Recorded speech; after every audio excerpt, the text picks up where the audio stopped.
ما انت ما تجيبليش طفل عبقري وتقعد تديله ارقام جمع وطرح وقسمه وضرب والكلام ده كله، تمام، وتكون مظبط معاه من البدايه، وفي الاخر تبص تلاقي ان انا يا دوب خلصت اخر رقم ومستني منيهم الحسبه، تبص تلاقي ان هم ادالك الرقم او الناتج النهائي.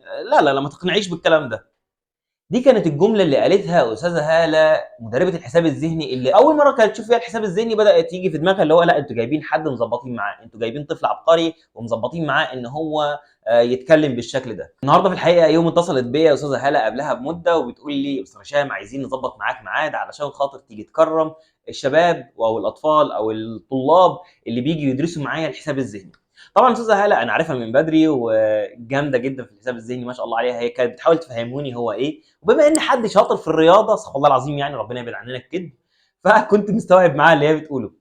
ولكن النهارده لما جيت علشان خاطر اروح لها واشوف الشباب اللي هم بيتعلموا الحساب الذهني وبدات تعمل معاهم تيست بسيط جدا واشتغلت تقول لهم 5 زائد 7 زائد 9 زائد 10 زائد 8 زائد 7 مش عارف ناقص 20 لا ناقص مش عارف كام، واشتغلت تدي معاهم ارقام كتير جدا كتير جدا وسريع جدا. واحاول اسيب لكم فيديو في الكومنتس ليها هي وبتتكلم، كان سريع جدا فعلا هي وبتتكلم. ولكن الجميل في الموضوع ان هي يا دوب سكتت مستنيه منهم الناتج، هوب طلعوا الناتج على طول، ما شاء الله الله اكبر اللهم صل على النبي. وده الحساب الذهني. فانا كنت النهارده مدعو ان انا المفروض ان انا هروح واكرم الشباب وان انا اشوفهم، وبصراحه انبهرت بيهم جدا، وهي ما شاء الله عليها مجهودها معاهم كان رائع، وتكريمها منها فيها ان هي طالعه جايبه لهم كؤوس وجايبه لهم ميداليات وشهادات، كل ده لمجرد ان هي تبسطهم بس. وحقيقي لما سالناها كان الهدف الوحيد اللي هي عاملاه ده كله هي ان هي تبسطهم. فكنا متواجدين في مكتبه مصر العامه علشان خاطر نكرمهم، وكرمناهم بالفعل. بعد ما انتهينا من التكريم بصيت لقيت ان هي عملت حاجه جميله جدا، انا نفسي فرحت، راح كرمتني انا كمان. وبصراحه انبسطت جدا في الجزء بتاع التكريم والتصوير مع الاولاد. بصراحه اليوم كان جميل. بدات اليوم او من اول مره كلمتني فيها كنت بصراحه بفكر اروح ولا ما اروحش، بعد كده قلت ايه، طب ما تروح علشان خاطر الاولاد وتبسطهم وتساعدهم والحته الحلوه دي. فلما جيت رحت، وبصراحه هي يعني ليها معزه بصراحه ما شاء الله عليها، فجيت رحت انبهرت لما جيت شفت الاولاد الارقام السريعه اللي بتتقال، وكمان فرحت جدا بالجزء بتاع التكريم وادتني درع. فموضوع التكريم ده لا هو مش بيفرح الاولاد بس بيفرحنا احنا كمان.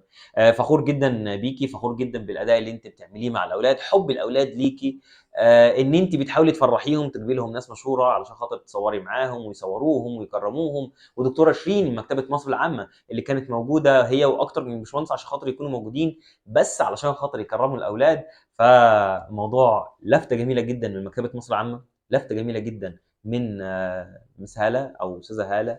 بصراحه جميل، بصراحه جميل ما شاء الله عليها. هحاول اسيب لكم بعض الحاجات كده اللي هي سابتها كده او بصمات اللي هي عملتها مع الاولاد، بعض المعادلات السريعه اللي هي بدات تديها لهم علشان خاطر يحلوها، وفي الفعل يا دوب خلصت هم كانوا جاوبوا. فيا رب دايما في تميز، يا رب دايما في نجاح. وهسيب لكم الاكونت بتاعها علشان خاطر لو حد فيكم حابب يتواصل معاها او يودي حد من ابنائه في الحساب الذهني، او حتى لو انت عايز تروح تعرف ايه هو حساب الذهني، او حتى تكون مدرب في الحساب الذهني لان هي بتدرب التدريب ده.